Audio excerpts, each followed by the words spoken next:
Bueno, en el día de hoy vamos a hablar de la morfología y la anatomía de la raíz. A la raíz la podemos definir como el órgano de fijación, nutrición de las plantas peridófitas y espermatófitas. Las principales funciones de la raíz son 4: la absorción, la conducción, la fijación y el almacenamiento. La absorción consiste en que por medio de la presencia de pelos radicales, las raíces son capaces de absorber del suelo el agua y las sustancias minerales. Luego tenemos la conducción. La raíz es capaz de transportar sustancias como el agua y los nutrientes a través de un sistema vascular. Otra función es la fijación y sostén. La raíz permite a la planta fijarse al suelo, actúa como un soporte necesario de la masa aérea, como es la copa, y permite resistir las fuerzas y tracciones que ejercen sobre ella la acción del viento. Por último, y no menos importantes, tenemos la función de almacenamiento. Algunas raíces, como las zanahorias, las remolachas y las batatas, son algunos ejemplos de raíces que están especialmente modificadas para el almacenamiento de sustancias como puede ser el almidón y el agua. La morfología externa de la raíz. La morfología externa de la raíz consta de 5 partes o 5 zonas. Podemos diferenciar a la raíz en 5 zonas. Tenemos la zona de transición o cuello, la zona de ramificación o maduración, la zona de alargamiento de elongación, la zona de división o meristemática, la zona de protección, cofia o también llamada caletra. La zona de transición o cuello podemos considerarla como la parte o la zona donde se une con el tallo. Luego tenemos la zona de ramificación o maduración, como su nombre indica, la ramificación de raíces secundarias y la aparición de pelos radicales en la raíz. Luego tenemos la zona de alargamiento o de elongación, donde las células sufren un aumento de longitud. Luego tenemos la zona de división o meristemática, que es la zona de mayor proliferación celular, donde se forman los tejidos primarios y fundamentales. Luego tenemos la zona de protección o cofia, que es la que le va a dar sustento, protección a la zona meristemática. Un dato curioso sobre la caletra o cofia es que no solo da protección al tejido meristemático, sino que también facilita el crecimiento de las raíces hacia abajo o el geotropismo mediante la elaboración de una sustancia conocida como mucigel.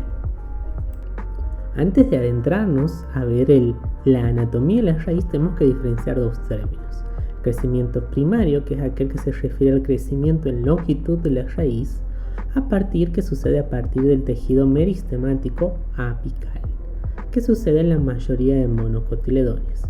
Un ejemplo caso de monocotiledonia es el caso de las palmeras, que poseen solamente un crecimiento primario.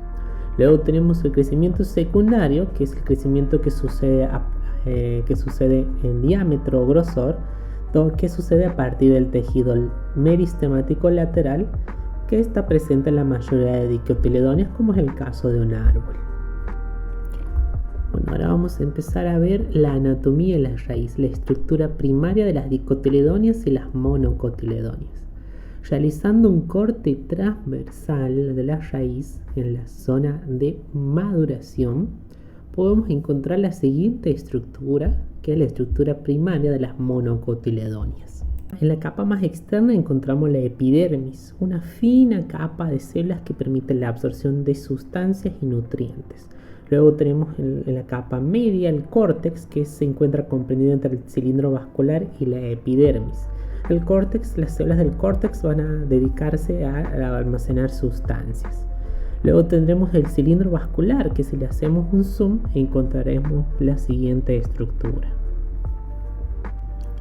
Bueno, dentro del cilindro vascular vamos a encontrar el xilema, que es el encargado de transportar agua y nutrientes desde la raíz a toda la planta.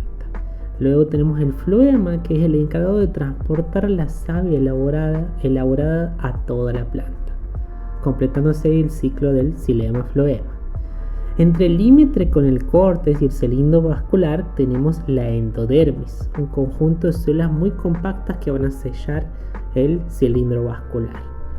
Rodeado el tejido vascular tenemos el periciclo, un tejido merisquemático que va a dar origen a las raíces laterales, aumentando la absorción de la raíz. Seguidamente vamos a abordar la estructura primaria de las dicotiledóneas, que podemos diferenciar también los mismos tipos de tejido como es la epidermis, el córtex y el cilindro vascular. Okay, como en la parte anterior, haciéndole un zoom hacia el cilindro vascular encontramos la siguiente estructura. Bueno, este cilindro vascular va a estar formado también por un xilema, por un floema, una endodermis y el periciclo. Ahora vamos a hablar de la estructura secundaria que está solamente presente en las dicotiledóneas. Una vez que la raíz sigue creciendo, cuando ya tenemos la raíz de más de un año, aparece lo que se denomina el crecimiento secundario, y esta sería la estructura secundaria de la raíz. En ella vamos a encontrar la epidermis, la capa más externa, ya un poco degradada por el tiempo, que ha sido empujada hacia afuera por el crecimiento y la proliferación celular del suber. Dentro de esta zona encontramos el felógeno, que es la capa meristemática que va a dar lugar al suber, que como ya hemos dicho va a desplazar a la epidermis. Y hacia el interior encontramos la felodermis. Continuando tenemos la parénquima cortical, que está invadida por los tejidos del floema. En el caso del floema nos encontramos que el floema primario, que apareció al principio del crecimiento de la raíz, ha sido desplazado por el floema secundario. Este floema secundario, al igual que el xilema secundario, han sido originado por el cambio. Hacia el interior, dentro de esa zona central, encontramos los elementos del xilema primario, la médula y los vasos conductores.